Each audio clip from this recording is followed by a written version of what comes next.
I never imagined my life would turn into something so surreal, so messy, and so completely out of my control. Yet, here I was, sitting in my lawyer's office, staring at a thick stack of legal papers that made my blood run cold. My wife, the woman I had trusted with everything for over a decade, had crossed a line I didn't even know existed. It all started innocently enough. At least that's what I thought. We had been married for 12 years.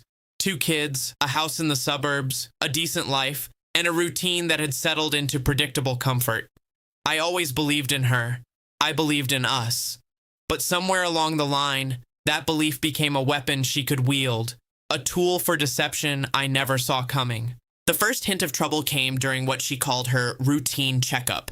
She returned home with a forced smile, claiming the doctor had found something minor and that she needed some medication. I didn't pry. She seemed fine. Life went on. Kids, work, weekend soccer games, the usual rhythm. But over the next few weeks, she began acting differently. Subtle changes at first, unexplained fatigue, occasional nausea, a guarded demeanor that hadn't been there before. I didn't think much of it until she became insistent that we needed to talk about our family planning. That's when she dropped the bomb. "I'm pregnant," she said, her eyes shining in a way I didn't recognize. At first, I was stunned, but the happiness I felt was quickly replaced by confusion. She'd been on birth control for years. We had talked about limiting our family. She knew it. And yet, here she was, glowing, claiming the pregnancy was something she had discovered on her own. Then the doctor's office called. Her test results had come back. Positive for an STD. She had contracted something serious. Something that, according to the doctor, wasn't from me. I remember that day vividly. Sitting in the sterile waiting room, flipping through a magazine I wasn't reading, while my life quietly collapsed in the background. My mind raced. How could she betray me like this? With whom? And why? It didn't take long to piece things together. Text messages left open on her phone, receipts from fancy dinners, hotel bookings, and a pattern that screamed of repeated secrecy. The man was someone she had been seeing for months, a coworker, someone she had introduced to me with a casual smile while hiding everything beneath a veil of normalcy. I confronted her, quietly at first. "Is this true?" I asked, voice low. Her response was almost laughable in its audacity. "It's not what it looks like," she said. "I need this baby. It's ours. You should be happy." I didn't respond. I couldn't. My mind was screaming, but my heart was oddly calm. I realized then that reasoning with her was pointless. She had chosen her path. The situation escalated quickly. Not only was she refusing to acknowledge the affair, but she had the audacity to demand that I adopt the child as my own. She presented it as a moral and legal obligation, claiming that I was shirking responsibility, that I was the reason our family might break apart. She sued me. The paperwork arrived on a cold Monday morning, stamped with the courthouse seal. It accused me of neglect, abandonment, and refusing to take responsibility for a child that was not biologically mine. My first reaction was disbelief. My second was anger so intense it left me shaking. But I didn't act rashly. I had learned over the years that patience and strategy often beat emotion in these situations. I took a step back, gathering everything I could. Medical records, text messages, emails, receipts, GPS logs, witness statements, the works. Every lie she had told, every secret she had kept, was documented. I built a case meticulously, silently, knowing that when the time came, the truth would be undeniable. And then I struck. The day of the hearing arrived. She walked in with a smug confidence, her lawyer beside her, and a look of moral superiority plastered on her face. She assumed I would be overwhelmed, that I would crumble under pressure. What she didn't know was that I had spent weeks preparing, hours going through evidence, hours rehearsing, hours anticipating every possible scenario. The courtroom was packed. My lawyer presented everything calmly, methodically, piece by piece. Medical records proving the paternity, text messages detailing her affair, receipts of hotel stays she had claimed were work trips.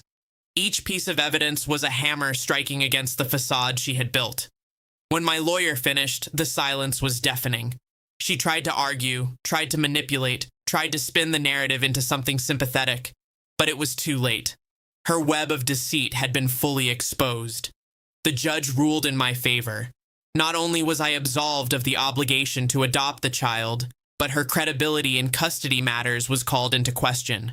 My wife's scheme had backfired completely. But that wasn't the end. The real revenge came afterward.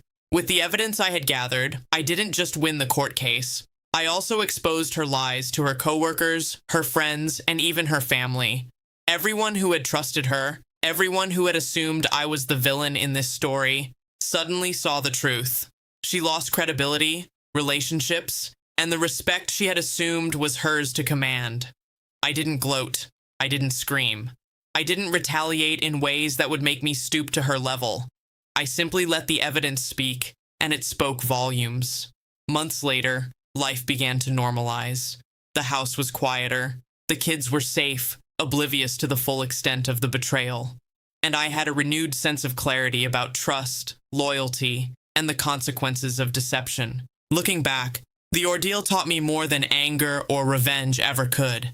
It taught me patience, strategy, and the power of truth. I realized that sometimes the best revenge isn't chaos or drama. It's preparation, calm execution, and allowing someone's own actions to destroy the world they tried to manipulate. My wife had believed she could control the narrative, control me, and control the outcome. Instead, the opposite happened. Her plans collapsed. She lost everything she assumed she could take. And I emerged not just victorious, but vindicated. I never thought a marriage could unravel so quickly, or that deception could reach such extremes. But in the end, justice was mine. Not through anger, not through revenge in the traditional sense, but through meticulous planning, patience, and letting the truth reveal itself in full. And that's how I took epic revenge. Not with drama, not with shouting, but with facts, evidence, and the quiet power of exposing lies for all to see. I don't know if she will ever recover from the consequences of her actions. I don't know if she ever truly understood the trust she destroyed. But I do know one thing. I survived it, stronger than ever. And in the end, the truth was my weapon, my shield, and my revenge. The chaos she tried to create turned on her. And that is a lesson I will carry forever. The story isn't just about betrayal. It's about strategy, patience, and knowing when to strike. It's about turning someone else's deception into their own undoing. And in my case, it worked perfectly.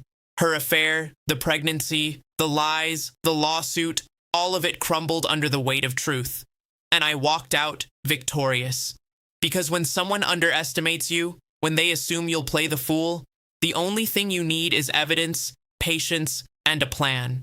That was my revenge. Epic. Complete. Unforgettable. Her world was left in ruins. And mine was finally mine again.